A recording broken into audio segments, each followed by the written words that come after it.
इस वीडियो में हम लोग चैप्टर नंबर 1 के एमसीक्यू सॉल्व कर रहे हैं और चैप्टर नंबर 1 कॉम्प्लेक्स नंबर्स का चैप्टर है। और चैप्टर के अंदर जो है वो जितने भी एमसीक्यूज हमें बुक में दिए हुए वो सारे एमसीक्यूज हम इस वीडियो में सॉल्व करेंगे। अच्छा भाई, इस वीडियो को स्टार्ट करने से पहले मैं आपको बता दूं कि इसमें जितने भी एमसीक्यूज हैं वो मैंने रीअरेंज किए हुए, मतलब बुक के ही एमसीक्यूज हैं मगर रीअरेंज किए हुए एक जैसे टॉपिक के एमसीक्यूज को एक साथ लिख दिया है ताकि समझने में आसानी हो। तो करना ये है, इनको अच्छे तरीके से समझ लें। इसके बाद आप जाके बुक के एमसीक्यूज भी सॉल्व करें क्योंकि उसमें ऑर्डर कुछ और होगा, तो इससे आपकी प्रैक्टिस हो जाएगी मजीद। पहला एमसीक्यू स्टार्ट करते हैं। तो हमसे सवाल में कह रहे हैं the plane on which complex numbers are shown. एक ऐसा प्लेन जिसमें कॉम्प्लेक्स नंबर्स को लिखा जाता है उसे क्या कहते हैं? तो राइट आंसर है ऑप्शन बी, उसे हम कॉम्प्लेक्स प्लेन कहते हैं। ठीक है, एमसीक्यू नंबर 2 पढ़ते हैं क्या लिखा हुआ है। तो कह रहे हैं कि if A is greater than B. देखें, ए ग्रेटर देन बी, ये जो दरमियान में मगरमच्छ का मुंह है ना, ये आप समझे कि ये मगरमच्छ का मुंह जहां खुला हुआ होता है वो बड़ा होता है। इसका मतलब है ए बड़ा है जीरो से और जीरो छोटा है। अगर कोई भी नंबर बड़ा है इसका मतलब है यकीनन उसके साथ प्लस का साइन होगा, तभी तो वो बड़ा है। अच्छा, यहाँ पे अगर आप देखें बी लेस देन जीरो, क्योंकि बी की तरफ मगरमच्छ का मुंह बंद है और जीरो की तरफ मगरमच्छ का मुंह खुला हुआ है, यानी कि जीरो बड़ा है और बी छोटा है। अब कोई नंबर अगर जीरो से छोटा है इसका मतलब है वो यकीनन माइनस में होगा। ठीक है, तो इसका मतलब है बी के साथ साइन क्या आएगा? माइनस।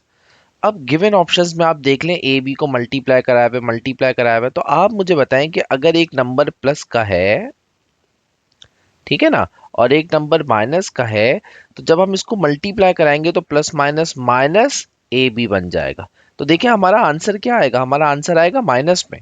कोई चीज अगर माइनस में होती है तो वो जीरो के साथ क्या होगा? जीरो के साथ, जीरो से वो छोटी होगी। तो देखें यहाँ पे हमारे पास ये साइन आएगा लेस देन का। तो गिवन ऑप्शन में से अगर हम देखें तो ऑप्शन बी जो है वो हमारा राइट आंसर है। मैं इसको समराइज करता हूं दोबारा कि अगर एक नंबर जीरो से बड़ा है और एक नंबर जीरो से छोटा है तो इन दोनों को मल्टीप्लाई करवाने से हमारा आंसर जीरो से छोटा बनेगा, यानी कि नेगेटिव में बनेगा। एमसीक्यू नंबर 3 पे मूव कर रहे हैं। लिखा हुआ आई की पावर -7। अच्छा जी, आई की पावर है -7। अब इसको पॉजिटिव करने के लिए हम आयोटा को डिनोमिनेटर में ले जाएंगे, तो आयोटा की पावर 7 बन जाएगी। ऊपर कुछ नहीं बचा तो ऊपर है हमारे पास 1। अब हम क्या करेंगे, ऊपर और नीचे दोनों को आई से मल्टीप्लाई कर देंगे, तो ऊपर भी आई हो जाएगा और नीचे आई की पावर 8 हो जाएगी। अब एक शॉर्ट ट्रिक आपने याद रखनी है कि जब भी आई की पावर 8 4 के टेबल में आती है, जैसे कि यहाँ पे आप देखेंगे 4 टू ज़ा 8, तो जब भी आई की पावर 4 के टेबल में आती है तो वो 1 होता है। तो यानी कि इसका आंसर डायरेक्ट शॉर्ट ट्रिक से आई के बराबर है। तो इसका मतलब है ऑप्शन बी जो है वो हमारा राइट आंसर है। और शॉर्ट ट्रिक आप अपने पास लिख लें। और शॉर्ट ट्रिक क्या है कि आई की पावर अगर जैसे 16 हो, क्योंकि 16 4 के टेबल में आता है, तो डायरेक्ट आंसर है 1। आई की पावर अगर 8 है, क्योंकि 8 जो है वो 4 के टेबल में आता है ना, तो आंसर है 1। आई की पावर, सॉरी, आंसर है आई। हाँ ठीक है ना, आंसर है हमारे पास 1। ठीक है, तो जब भी आई की पावर जो है वो 4 के टेबल में आती है, तो जैसे कि 20, अब 24 के टेबल में आता है ना, तो इसका मतलब है कि हमारे पास 1। तो यहाँ पे भी डिनोमिनेटर में आई की पावर 8 थी, इसके डिनोमिनेटर में 1 आ गया। अब आप अपॉन में 1 लिखें या ना लिखें, तो हमारा आंसर जो है वो इस पर्टिकुलर क्वेश्चन का आई के बराबर है। ऑप्शन बी हमारा राइट आंसर है। ठीक है, इसी कॉन्सेप्ट को लेते हैं आगे चलते हैं। आगे जो है वो हमसे कह रहे हैं कि if n is even integer, यानी कि जो i की पावर है वो इवन है।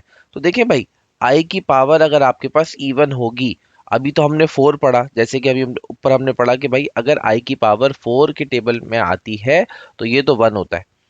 अच्छा, लेकिन अगर i की पावर 4 के टेबल में नहीं आती लेकिन इवन नंबर जैसे कि 6, ठीक है ना, तो ऐसी सिचुएशन में आप देखें कि आपके पास आंसर आएगा -1 सॉल्व करने के बाद। तो इसका मतलब है कि जब भी हमारी पावर इवन होती है तो हमारा आंसर यहाँ तो 1 आता है और यहाँ फिर -1 आता है। तो 1 एंड -1 हमारा राइट आंसर है। नेक्स्ट एमसीक्यू पे चलते हैं। MCQ number 5। अच्छा ये देखें, ये जो अपॉन में एमसीक्यू ऐसे लिखा हुआ है, -1 की पावर -21/2। एक तो ये है कि हम इसको अपॉन में ले जाएंगे ताकि इसकी पावर पॉजिटिव हो सके, तो ये बन जाएगा -1 की पावर 21/2। अब ये जो अपॉन में 2 है ना, इस अपॉन में 2 को जब हम हटाएंगे तो अंडर रूट लगा देंगे। अब अंडर रूट में -1 आ गया और इसकी पावर कितनी हो रही है, 21। तो अंडर रूट में जो -1 है ये आई के बराबर, तो आई की पावर हो गई कितनी, 21। अच्छा जी, अब हम ऐसा करते हैं कि आई से मल्टीप्लाई और डिवाइड करवा देते हैं, तो ऊपर आई हो जाएगा और नीचे क्या बन जाएगा, आई की पावर 22। अब आप बताएं कि 4 का टेबल पढ़ लें आप जरा। 4 5 से कितना होता है, 20, लेकिन पावर कितनी है, 22। तो रिमाइंडर क्या बच रहा है, 2 आई स्क्वायर बच जाएगा। मैं फिर रिपीट कर रहा हूं कि देखें, 4 का टेबल जब हम पढ़ेंगे, यानी कि अगर हम 22 को अंदर रखें और 4 को बाहर, तो 4 5 से कितना हो रहा है, 20, कितना बचा, 2। तो ये आई की पावर 2 बच गई, बाकी जो आई की पावर 20 है वो सारा जीरो हो गया। ठीक है ना। अब आई स्क्वायर किसके बराबर होता है, ये तो -1 के बराबर होता है, तो माइनस का अगर हम ऊपर भेज दे तो -i जो है वो इसका राइट आंसर है। तो एमसीक्यू नंबर 5 का राइट आंसर है -i, जो कि ऑप्शन डी में है। Next MCQ, MCQ number 6। MCQ number 6 में कह रहे हैं कि z इज इक्वल टू 0,1। अच्छा आप इस बात को समझें कि z इज इक्वल टू 0,1 का क्या मतलब है। इसका मतलब है कि रियल पार्ट तो कुछ नहीं है और इमेजिनरी पार्ट जो है वो 1 है। इसको हम ऐसे लिखेंगे 1 आयोटा, यानी कि z is equal to iota. ठीक है, ये हमें जो गिवन है इसका मतलब ये है कि z is equal to iota है।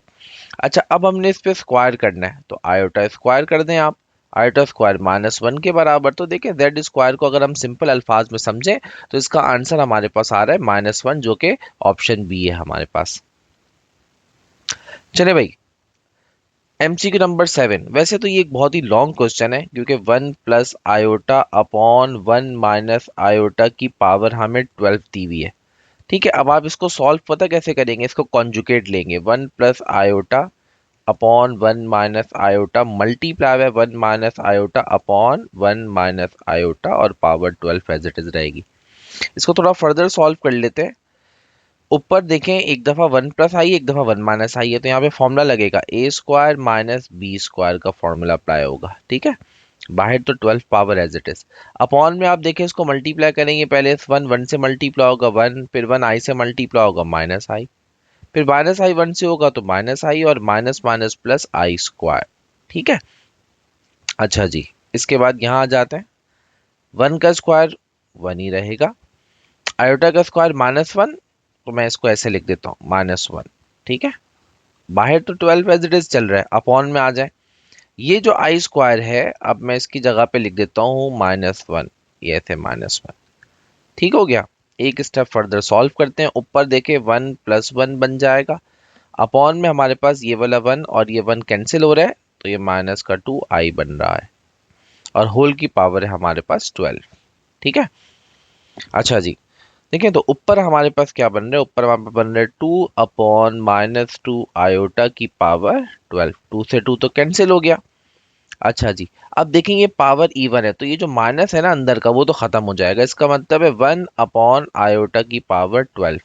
मैंने ऊपर समझाया कि जब भी आयोटा की पावर 4 के टेबल में आती है तो ये चीज़ 1 हो जाती है, तो 1 अपॉन 1। तो इस एमसीक्यू को सॉल्व करने के बाद हमारा आंसर आ रहा है ऑप्शन ए 1। चले भाई नेक्स्ट एमसीक्यू पे चलते हैं। एमसीक्यू नंबर 8 कह रहे हैं if z is any real number x then its conjugate. देखें भाई वो क्या कह रहे हैं, वो कह रहे हैं कि भाई अगर हमारे पास एक z है लेकिन उसमें i नहीं है, मतलब z एक रियल नंबर होगा 4, तो उसका कॉन्जुगेट क्या होगा, कॉन्जुगेट भी उसका वही होगा। तो देखें अगर एक रियल नंबर है x तो उसका कॉन्जुगेट भी x ही होगा, तो ऑप्शन ए जो है वो हमारा राइट आंसर है। मैं यहाँ पे थोड़ा सा कॉन्जुगेट को रिवाइज भी करवा दूं, बल्कि एमसीक्यू नंबर 9 में ही हम देख लेते हैं। देखिए भाई एमसीक्यू नंबर 9 में क्या कह रहे हैं कि z is equal to -3 + 4 iota then its conjugate क्या होगा। कॉन्जुगेट में हम करते क्या है, हम आई वाले का साइन चेंज करते हैं। तो देखिए भाई इसका कॉन्जुगेट जब हम निकालेंगे तो हमारा कॉन्जुगेट होगा, आई वाले का साइन चेंज कर देंगे, 3 आयोटा और 4 एज इट इज रहेगा। ये हमने कॉन्जुगेट फाइंड की जिसको हम z बार से भी लिख सकते हैं। तो 3 आयोटा + 4 यानी कि ऑप्शन सी हमारा राइट आंसर है। ठीक है, एमसीक्यू नंबर 10 में क्या कह रहे हैं, z प्लस जेड कॉन्जुकेट। तो देखें भाई, z की वैल्यू तो हमारे पास ये है कि 3 i-4, और इसके कॉन्जुकेट तो प्लस करेंगे हम इसके कॉन्जुकेट से, जो कि -3 i+4 होगा। तो अब थोड़ा सा ब्रैकेट ओपन करते हैं, तो ये बन जाएगा -3 i+4। 3 i से सॉरी माइनस सॉरी यहाँ पे जो है साइन हमारे पास माइनस ही रहेगा, क्योंकि हम रियल नंबर का साइन चेंज नहीं करते, सिर्फ कॉन्जुगेट का साइन चेंज करते हैं। 3 i से 3 i कैंसिल, तो -8 जो है वो हमारे पास राइट आंसर है। ऑप्शन सी हमारा राइट आंसर है। ठीक है।